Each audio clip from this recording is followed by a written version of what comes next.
Olá, meu amigo, minha amiga que acompanha a TV da cidade, obrigado pela audiência. Estamos começando o programa Luciano Alvarenga Debate, mais uma vez aqui ocupando essa tribuna em São José do Rio Preto, falando com os meus concidadãos nessa cidade, mas com todo mundo que nos assiste pela rede mundial de computadores, a internet. O debate hoje é racismo, o debate hoje é o episódio que ocorreu no Rio Grande do Sul, em Porto Alegre, da torcedora, né, que se envolveu no caso lá do goleiro e chamou o goleiro de macaco, e todo aquele episódio que você certamente assistiu esse final de semana, teve uma repercussão enorme dentro da imprensa, uma repercussão enorme em vários programas de televisão ontem em todo o país. E traz de volta, recoloca o tema do racismo, recoloca as questões relacionadas a preconceitos no Brasil, recoloca uma enormidade de debates e discussões que, na verdade, já vem se desenvolvendo há décadas. Um dos debates que existem é: o Brasil é um país racista ou o Brasil é um país preconceituoso? Nesse debate, eu acredito mais na ideia de que o Brasil não é um país racista. O Brasil é um país preconceituoso, tá? No Brasil, um negro com dinheiro é tratado de forma diferente de negro que não tem dinheiro. No Brasil, a relação que as pessoas têm umas com as outras dentro do estádio de futebol é diferente da relação que as pessoas têm umas com as outras fora do estádio de futebol. Eu quero começar contando uma história que aconteceu comigo, pessoalmente, no primeiro ano em que eu morei em São José do Rio Preto. Eu trabalhava numa faculdade aqui da cidade, tinha acabado de chegar, comprei um Fuscão verde, um Fuscão 1600. Jair, se você arrumar a imagem de um Fuscão 1600 verde, coloca aí que provavelmente será o meu. E eu lembro certa vez que eu estava chegando no estacionamento da faculdade, entrei no estacionamento, coloquei o Fusca e estava saindo para ir para as salas de aula. Nesse momento que eu estou saindo do estacionamento, chega um carrão importado desses que custam mais de 300 mil reais, com duas senhoras dentro. Elas param logo na entrada do estacionamento e me veem saindo, e uma delas, que estava dirigindo, fala assim: moço, o senhor não pode guardar o nosso carro para nós? Aí eu falei: posso? E pensei naquele momento assim: bom, elas não são daqui, não conhecem o estacionamento, provavelmente estão receosas de entrar com o carro, acontecer alguma coisa. Especialmente porque eram duas senhoras mesmo, assim, talvez algo em torno de 65 ou 70 anos. Aí a amiga dela que estava com ela falou assim: Madalena, você não está vendo que o moço não é garagista, não é manobrista? Aí que eu entendi a situação. Ela me viu chegando num Fusca verde, e porque eu cheguei num Fusca verde, ela imaginou: bom, esse cara deve ser um manobrista. Não, eu era o professor na faculdade. O que eu percebi ali também? Que o preconceito do Brasil está ligado a bolso, está ligado a conta bancária. Eu estou contando essa história para dizer o quê? Sofrer atos de preconceito no Brasil tem a ver com uma enormidade imensa de questões. Não é fácil discutir isso no Brasil, tá? Já existe uma imensa literatura acadêmica produzida a esse respeito. Seja por aqueles que defendem a ideia de que o Brasil é um país racista à moda americana, como aqueles que defendem que o Brasil não é um país racista, é um país preconceituoso. Existe racismos no Brasil? Existe racismos no Brasil. Contra indígena, por exemplo, que pouco se fala, mas existe. Existem racismo contra o negro? Existe. A questão é: existir racismos significa que o país seja racista? São coisas diferentes. Esse é o debate de hoje, é isso que nós vamos conversar, é isso que nós vamos debater. Participe do programa Luciano Alvarenga Debate, nos ligando aqui, falando ao vivo comigo pelo telefone que estará na sua tela daqui 15 minutos. Também por... Oi? Curitiba Online, um grande abraço a Curitiba. Estive em Curitiba ano passado, belíssima cidade, gostei demais de Curitiba. Espero retornar assim que possível, ótima cidade, uma referência importante no Brasil quando se discute urbanismo e equilíbrio urbano. Grande abraço, Curitiba. Se você quiser participar com a gente então de Curitiba, nos ligue ou entre em contato com a gente pelo Facebook, TV da Cidade Rio Preto ou Luciano Alvarenga Debate. Já coloquei até a postagem aí. Jair, joga o Fusca Verde na tela. Olha só, até esse é bem mais bonito que o meu, porque o meu era bem balhado, meu. Mas eu cheguei com um Fusca desse tipo na faculdade. Estacionei, aí chegavam em seguida duas senhoras num carro de uns 300 mil. Aí ela falou, moço, você não pode estacionar para nós no carro? Eu falei, posso. Aí a amiga dela falou, Madalena, ele não é manobrista. Mas como a amiga dela, a Madalena, me viu parando um Fusca, ela falou, esse cara deve ser um manobrista, né? Então ele deve guardar o nosso carro. E eu não sou um tipo de cara, pode voltar aí, Jair. Eu não sou um tipo de cara, né? Eu sou mais ou menos branco. Aliás, o meu apelido quando eu era criança, na minha adolescência, sempre foi Branquelo, Pantera Cor-de-Rosa, né? Eu nunca tive apelido de Tição, tá? Eu tô chamando a atenção para dizer o quê? Se você está de Fusca Verde, você é negro, mesmo que você tenha a minha cor. Se você está num carro de 400 mil reais, você não é mais negro. É o caso do Ronaldinho, é o caso do Ronaldo, é o caso do Ronaldo, né? Qual que é a questão? O Ronaldo, por exemplo, pato na unta. Opa, deu um teco. Opa, tamo aí, calma. Não é, pessoal, é que eu. Enfim. O Ronaldo é branco. O Ronaldo é branco. Porque o cara que movimenta um salário mensal de mais de 2 milhões de reais é branco. Eu, de Fusca Verde, sou negro. Tá entendendo o que eu quero colocar? Agora, circunscrevendo aqui a questão em torno desse episódio.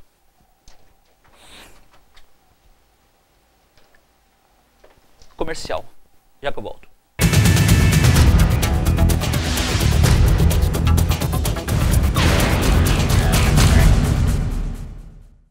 E aí, já conversou com seu filho sobre sexo? Abertamente.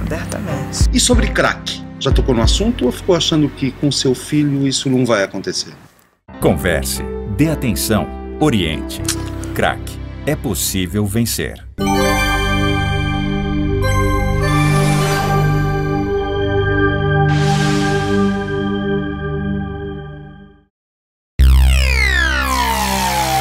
A AmplitudeNet é uma empresa dinâmica e arrojada capaz de oferecer soluções completas e inovadoras nos segmentos de informática, telecomunicações, segurança e tecnologia da informação. AmplitudeNet, o melhor da tecnologia em um só lugar.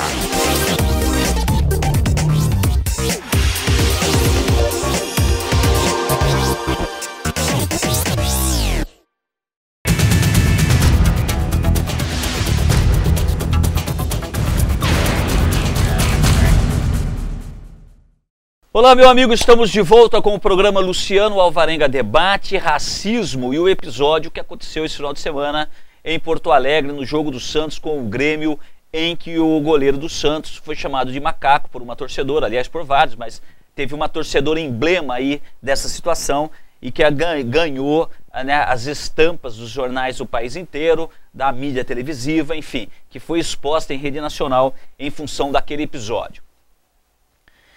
É claro que todo ato desse tipo é condenável e tem que ser condenado, é crime estabelecido em lei, pelo Código Penal, etc. Que, aliás, já é um avanço. O fato de existir, né, uma gama de leis no Código Penal voltados para a criminalização de atitudes como essa é um avanço, isso tem que ser respeitado e tem que ser admitido como tal. Existe no Brasil, evidentemente, uma quantidade imensa de problemas, especialmente problemas relacionados a esse tipo de comportamento. Não é a primeira vez que isso acontece, não é a primeira vez que isso acontece, não é a primeira vez que isso acontece em estádios no mundo todo, a Europa é um caso clássico desse tipo de coisa. Recentemente, nos Estados Unidos, o dono de um time de basquete americano foi banido das quadras. O dono do time foi banido das quadras em função de ter tido um comportamento racista com o jogador negro de um outro time, tá? É banido para sempre, de não poder pisar mais numa quadra de basquete dentro dos Estados Unidos. Ou seja, existe e existe de maneira muito forte uma preocupação no mundo todo em relação a esse tema. A questão da preocupação em si é extremamente importante.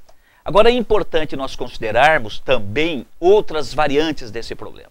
Eu vou te dar um exemplo. Eu tenho um amigo que é negro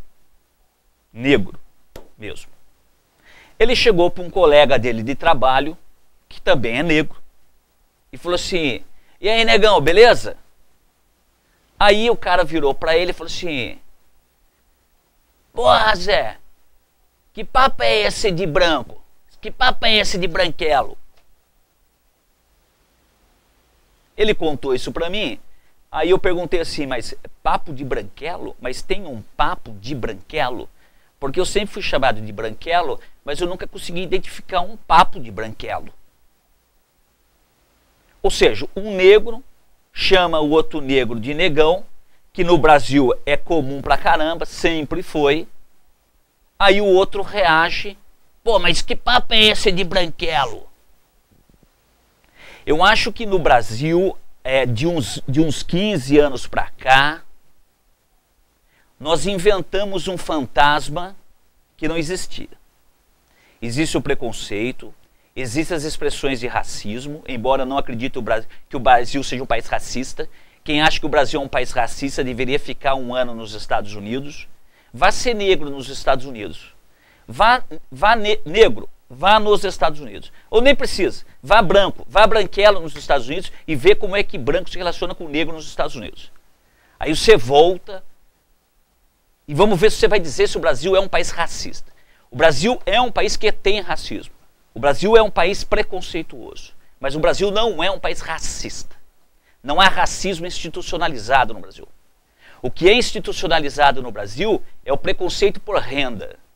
Se você chegar muito bem vestido, se você chegar num carrão, você pode ser um pilantra, você pode ser um canalha, você pode ser um calhorda, você pode ser o maior pilantra da cidade. Você vai ser atendido de um jeito extraordinário.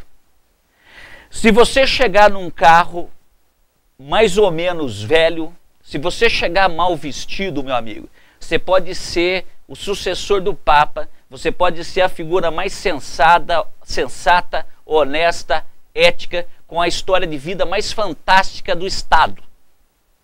Que você vai ser execrado. Isso no Brasil é comum. É o teu bolso que garante a sua entrada nos lugares. Tá? Então isso é real. Muito bem.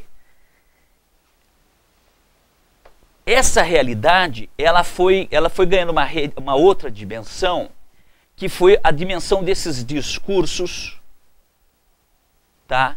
De que há um racismo, de que há uma política contra o negro, de que o negro ele é em si a maior vítima do racismo brasileiro. E aí é que as coisas me parecem ficar um pouco emboladas. Porque eu sou branco, sempre fui pobre, proveniente de uma família pobre, sempre estudei em escola pública, cheia de brancos pobres. Pobreza no Brasil não é uma qualidade privilegiada dos negros. A quantidade de branco pobre no Brasil é extraordinária. O problema, é aí que cria-se a confusão ideológica, é que a classe rica no Brasil é branca. Os 5% mais ricos no Brasil são brancos. Mas eu não faço parte dos 5% mais ricos do Brasil.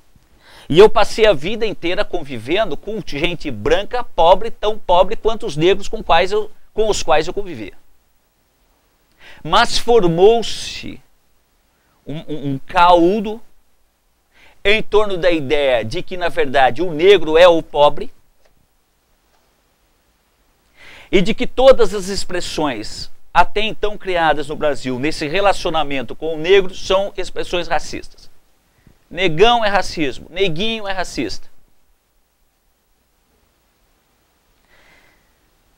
Repito, o episódio ocorrido lá em Porto Alegre com a torcida do Grêmio é condenável. Sim, não pode acontecer. Não, não pode acontecer.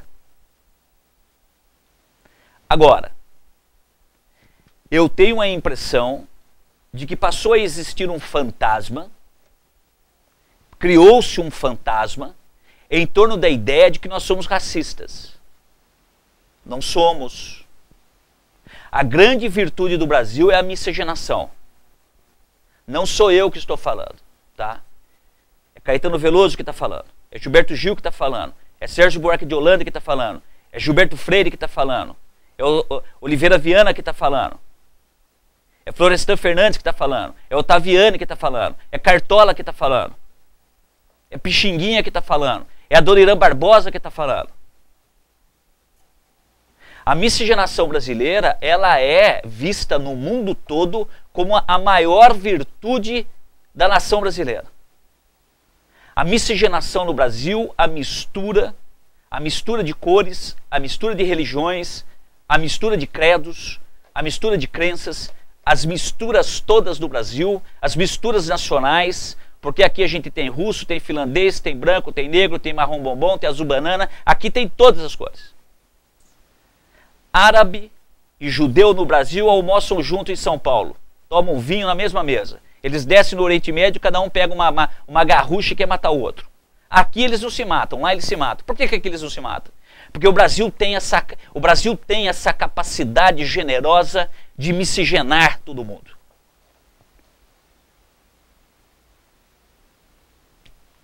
Um minuto eu volto.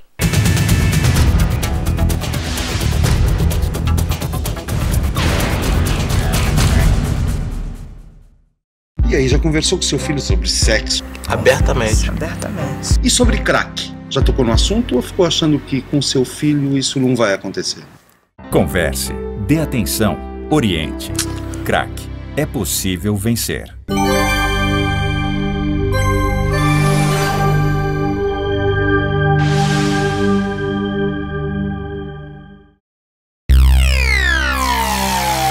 A Amplitude Net é uma empresa dinâmica e arrojada capaz de oferecer soluções completas e inovadoras nos segmentos de informática, telecomunicações, segurança e tecnologia da informação. Amplitude Net, o melhor da tecnologia em um só lugar.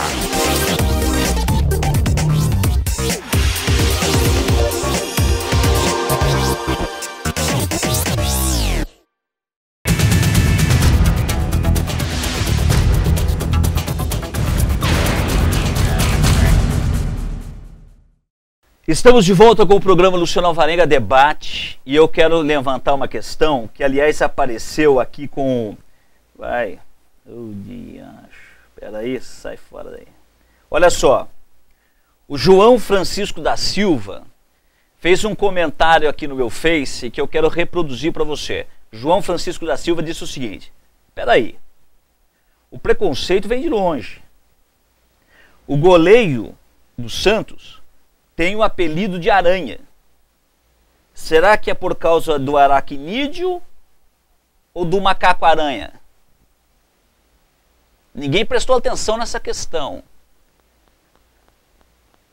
O próprio apelido que a imprensa toda, do mundo todo, chamou o goleiro é referente ao macaco-aranha. Se você quiser digitar aí no teu Google, macaco-aranha, vai aparecer a foto do bicho. Percebe?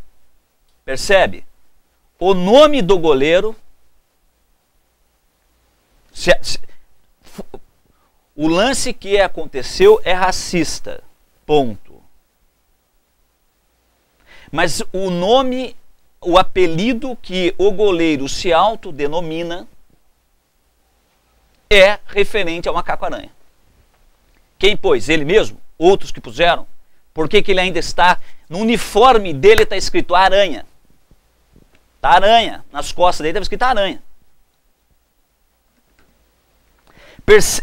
Percebe que a coisa é delicada? Percebe que a questão não é simples? Será que o goleiro do Santos... Eu não sei, estou especulando. Não sei, isso não apareceu, não foi discutido. Quando fizeram a entrevista com ele, ninguém perguntou. Não, melhor não. Ninguém perguntou isso para ele. Tá? Agora, ele é chamado de Aranha. Será que quem pôs o apelido dele de Aranha fez isso negativamente, preconceituosamente? Eu tive um apelido, o apelido que mais pegou em mim, quando eu era adolescente. Meu apelido era Vagalume. Era Vagalume. Pessoas todas me chamavam de Vagalume. Os meus amigos me chamavam de Vagalume, os meus colegas na escola me chamavam de Vagalume, eu ia brincar na rua, era Vagalume, era Vagalume. Embora eu não gostasse do apelido, porque nunca gostei de apelido, tenho uma dificuldade muito grande de chamar as pessoas por apelido. Eu tenho uma dificuldade de chamá-las de apelido. Talvez porque eu não gosto de apelido. Mas eu sabia que as pessoas me chamavam por aquele apelido pelo hábito na cidade, um hábito muito comum no Brasil até pouco tempo atrás, um hábito muito comum nessa idade, entre 8 e 14, 15 anos, é um hábito muito comum chamar de apelido. Eu entendia que me chamavam de apelido porque todo mundo tinha um apelido. Tinha um outro que era o Tição, tinha um outro lá que era o Pé de Cobra, você entendeu? Todo mundo tinha um apelido. Foi interessante essa colocação que o João Francisco colocou, porque ela nos remete a essa questão. Quer dizer, o Aranha tem um apelido, ele escreve na camisa dele, no uniforme dele do Santos, um apelido que remete a um bicho da fauna. Não sei se brasileiro, não sei lá de onde é, não interessa. O que eu quero dizer é que há um contexto em que as coisas acontecem, você sabe disso. Estádio de futebol é o lugar onde coisas desse tipo sempre aconteceram. Seres humanos franciscanos, carmelita descalça, coloca no estádio com 60 mil pessoas e os demônios saem de dentro das pessoas. O Durkheim explica isso em Fato Social. O estádio é o lugar onde essas coisas saem. Claro que essa moça vai pagar um preço bastante caro por essa atitude. Já está pagando. Vai pagar muito caro por essa atitude. Inegavelmente. Agora, o que eu acho que a gente precisa pensar é o pano de fundo dessa história. O Brasil é um país miscigenado. O Brasil é um país onde as cores se misturaram plenamente.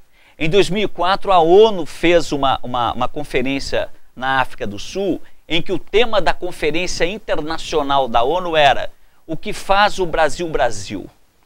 E dos eixos da discussão sobre o Brasil era a nossa miscigenação. O Brasil conseguiu aquilo que no mundo inteiro ninguém conseguiu. A Europa vive numa carnificina permanente contra estrangeiros, contra o outro. Nos Estados Unidos tem 1001 etnias, mas essas etnias não se misturam como elas se misturaram no Brasil. Tem tantas nacionalidades nos Estados Unidos quanto tem no Brasil. A diferença é que no Brasil elas se misturam, nos Estados Unidos não. Passou uma reportagem esses dias, sei lá onde, na televisão, acho que foi na Globo, falando de trabalhadores africanos que estão desembarcando no Brasil, especialmente no Rio Grande do Sul, para trabalhar. Uma coisa que chamou muito a minha atenção lá, na fala desses africanos, né, o Brasil é um país maravilhoso, porque aqui eu não sou tratado como estrangeiro.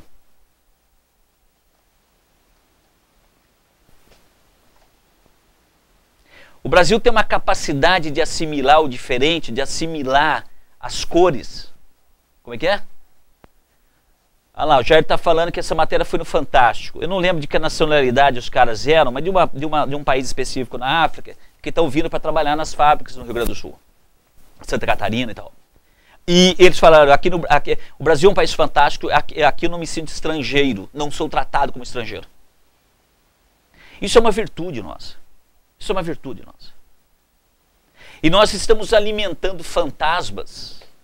Nós estamos querendo falar que a gente é coisas que a gente não é. Nós temos problemas de racismo? Temos. Nós temos problemas de preconceito? Temos. Mas nós não somos racistas. O país não é racista em si. Existem gentes racistas. Existem gentes preconceituosas. Aliás, preconceituoso todo mundo é. Em alguma medida, em algum grau, com determinadas coisas, todo mundo é preconceituoso.